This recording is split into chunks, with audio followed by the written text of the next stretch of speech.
Finally वो शाहकार आ रहे हैं जिनका हमें बेचैनी से इंतजार था। अदब से नाम लो मिनाल, सरमत तुम्हारे बहनों ही हैं। तुम हो ना नैयर आंटी और उनका अदब करने के लिए काफ़ी है। वैसे भी इससे ज़्यादा उनकी सेहत के लिए मुज़िर होगा। जब तुम्हारी बारी आएगी ना तब पता चलेगा। मेरी अभी कोई बारी बारी नहीं आ रही है, और जब आएगी भी ना तो मैं ऐसा अहमकाना फर्माबरदारी का मुजाहरा नहीं करूँगी, देख लेना। अच्छा, आज़र का तो तुम अभी से अदब से नाम लेती हो। आज़र सर। देखो, मेरा आज़र सर से कोई लेना देना नहीं, और ये तुम बात बात में उनका क्या जिक्र निकाल के बैठ जाती हो। मैं उनकी इज्जत इसलिए करती हूँ क्योंकि उनकी वजह से मुझे नौकरी मिली, बस। ऐसा वैसा और कुछ नहीं। हाँ अच्छा अच्छा, देखो अब तो मैं चली जाऊंगी तो तुम्हें कौन परेशान करने वाला होगा। अकेली बैठ के मुझे याद करोगी। अच्छा प्लीज़ अब अपनी इमोशनल ब्लैकमेलिंग ना स्टार्ट कर देना। याद है कल हमें शॉपिंग पे जाना है, बहुत सी चीज़ें खरीदनी है हमने। हाँ मिनाल, सारे कपड़े ब्रांडेड लेंगे। पता है मैं कुछ ऐसा वैसा लेके ना नैयर आंटी के ताने नहीं सुन सकती सारी जिंदगी।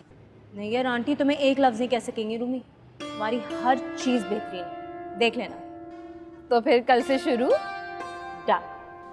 डन। मैं तो सोच रही हूँ मिनाल कि मैं वहाँ पे बोर हो जाऊंगी। सरमत तो शाम को लौटेंगे, मैं क्या करूँगी। सोच रही हूँ कोई छोटा सा कांटेक्ट करके ना अपना कारोबार ही शुरू कर दूँ। कारोबार? किचन से बाहर की दुनिया तुम जानती हो जो कारोबार करने निकली हो? नहीं पता, मगर किचन की दुनिया तो जानती हूँ ना। और मैंने कौन सा कहीं बाहर जाना होगा। भाई घर बैठे मैं खाना पका के वही बेच दिया करूँगी। कैसा? अरे वाह, तुम तो बड़ी समझदार हो गई रूमी। एक बात बताओ, मेरे बगैर ये मैनेज कैसे करोगी? रेसिपी तो सारी मैं ही तलाश करके देती हूँ तुम्हें।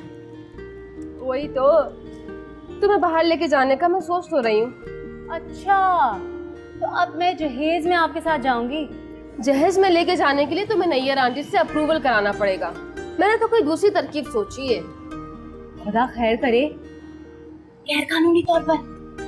नहीं, बिजनेस की बात तो मैं मजाक कर रही थी। असल में कल मेरी सरमत से बात हुई थी रात को।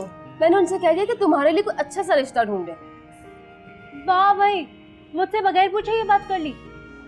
हाँ तो क्या हो गया, उन्होंने कहा ऐसा हो सकता है, वहाँ पे पाकिस्तानी फैमिलीज होती हैं जिनको पाकिस्तानी बहू चाहिए होती है, वो बात करेंगे किसी से। खबरदार रूमी, खबरदार, जो मेरे लिए ऐसा कुछ भी सोचा तुमने। मैं वहाँ पे क्या करूँगी, अकेले बोर हो जाऊंगी। तो मैं क्या करूँ?